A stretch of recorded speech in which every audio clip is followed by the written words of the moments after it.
trouver son style.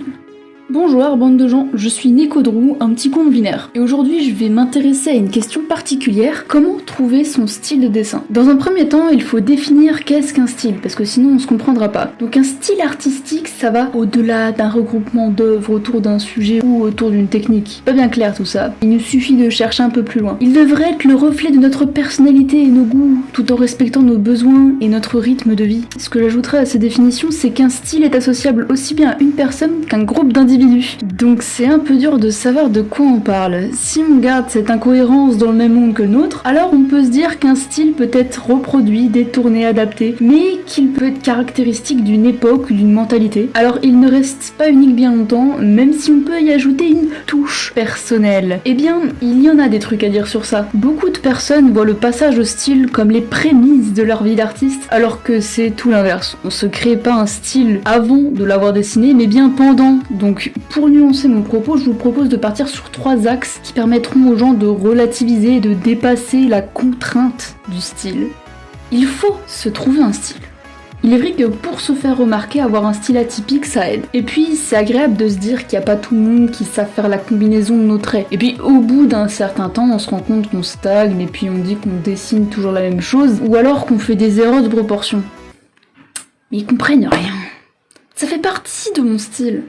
Et sur le coup, t'as pas tort, ça fait partie de ton style, mais c'est qu'une fraction de ce que t'es capable, ou seras capable. Désolé pour l'appellation, mais ce que je trouve débile là-dedans, c'est d'essayer de se trouver un style immédiatement, le désir d'avoir tout de suite une spécificité. Et ça, sans même savoir qu'est-ce qui rend un artiste unique dans son style. On s'enferme dans la volonté d'être consistant, sans même savoir ce que c'est qu'être consistant. Et ça, je le dis pas par hasard, car il en va de ma propre expérience, mais aussi des rencontres de gens au cours de ma vie. Alors, certes, c'est un exemple un peu pété, mais en y réfléchissant 5 secondes, le manque de recul, c'est quelque chose qui touche beaucoup de gens, surtout ceux qui veulent un résultat instantané dans quelque chose. Chaque discipline demande du travail, mais aussi une décomposition de son contenu. Plus clairement, c'est analyser ce que l'on aime et ce que l'on voit pour se demander pourquoi ça fonctionne et comment on peut le réadapter. C'est un raisonnement assez abstrait, mais il est super important pour évoluer et donc se trouver un style.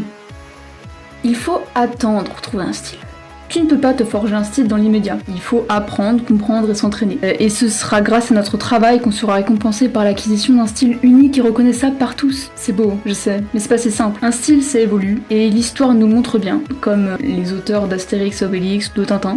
C'est comme ça pour tout le monde. Mais c'est aussi grâce à nos références qui nous influencent que nos traits changent. Parce que c'est bien d'avoir compris pourquoi quelque chose nous plaît, mais si on n'a pas l'aisance pour se l'approprier, ça sert pas à grand chose. Même si généralement, on comprend en apprenant. Au final, c'est bien d'avoir un style, c'est bien de l'enrichir, mais au fur et à mesure, tu vas te rendre compte que tu sens comme un vide, ou une surabondance d'informations à suivre pour correspondre à ton style. Il est à présent super dur de rester consistant dans ton trait, chacun de tes dessins pourrait correspondre à une esthétique différente, et c'est là que tu te renfermes pour garder une cohérence, pour que tu puisses te suivre, ou pire, que tes spectateurs puissent te suivre. Mais tu m'expliques pourquoi j'aurais qu'un seul style en fait ?